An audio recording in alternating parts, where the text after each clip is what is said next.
Hey everybody, Jan David Sutar, JD from AFC Northerners here. So, Titans, Ravens, we're going to get into that real quick. I just want to say that I don't know if I'm going to be able to even watch the game this Sunday, and I'm really, really sorry, guys. I'm really, really sorry, but I'm shooting a movie. I'm in the desert, so it's going to be a whole different ballgame. But I will be back probably Wednesday in order to have my thoughts if I'm not able to watch the game.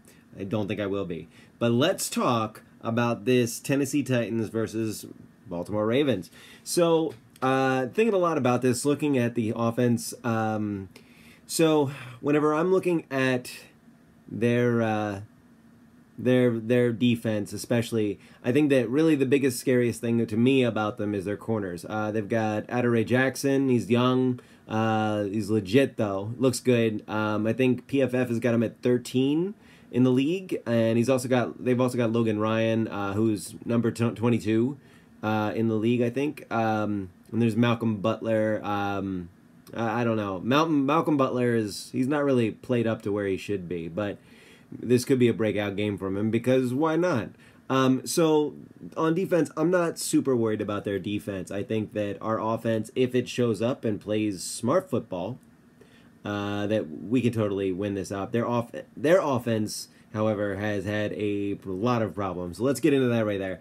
Titans offense honestly can be stopped a bunch of different ways. I mean, Mariota has been like really bad when under pressure. I think he's at the bottom 5 QBs for ranking under pressure this season. So there's that. Offensive line has been not really that great, especially not on pass protection. They're not really great at run blocking. They don't really have any good caliber tight ends. They have, Corey Davis, who is a good pass catcher, and he actually runs routes.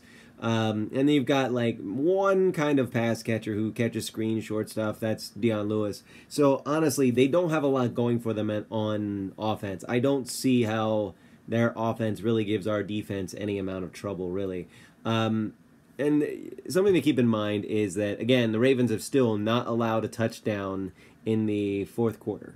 Right, of the second half of any games, including overtime now. And the Titans themselves have put up, I think the most points they put up so far is like 20 in regular. So, to me, it's a very stoppable offense.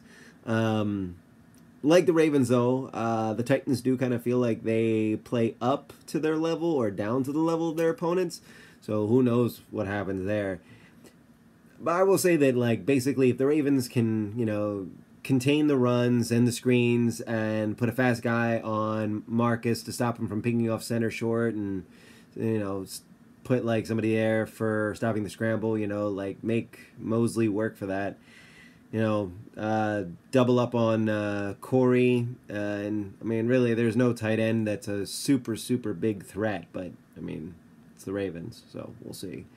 But honestly, I think that if you wind up containing Mariota, you wind up keeping him in the pocket and under pressure, you basically sick Carr, or you may want to put like somebody like Humphrey or Jimmy Smith up on Corey Davis. Depends on which side they line up on.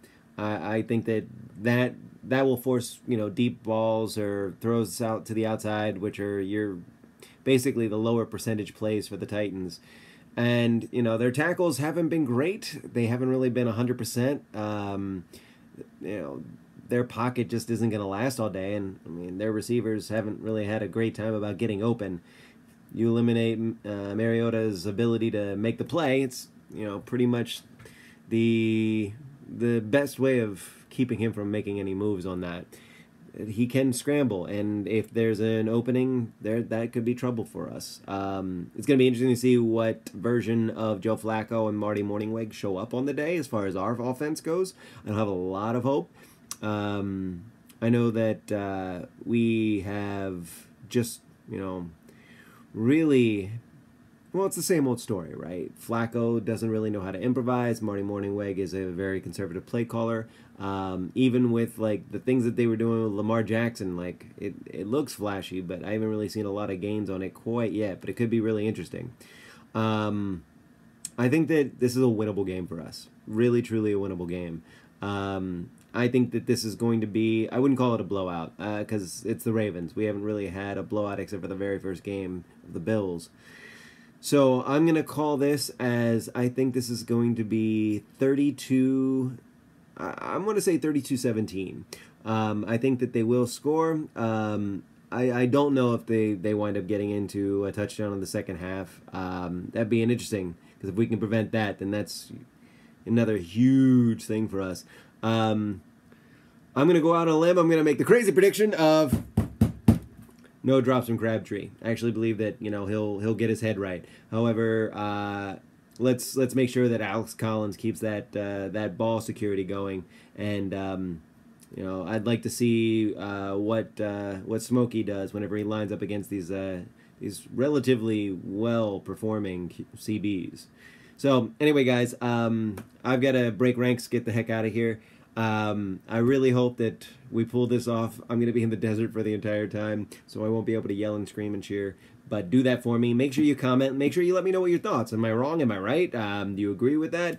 Do you think that the Titans have got something that I didn't see? I'd love to talk to you about it. I'm a little pressed for time, and I'm excited. Make sure you check out all the other guys, too. I think Gabe put one up. I think, you know, I know DGBG did. Mark Herman did. Make sure you check out them. Don't forget also to check out Ace Boogie on his, and Joe Newble Football. I know that he's taking a little bit of a break, which is heartbreaking. I love that guy. He's one of my favorite Ravens guys to listen to. But check us out. We're not going anywhere. And I'll see you guys later. JD Sutar for AFC Northerners. Fuck the Titans. Fuck the AFC Northerners. Fuck all y'all. No, I'm just kidding. I love you. All right. Fuck the Patriots. Bye, guys.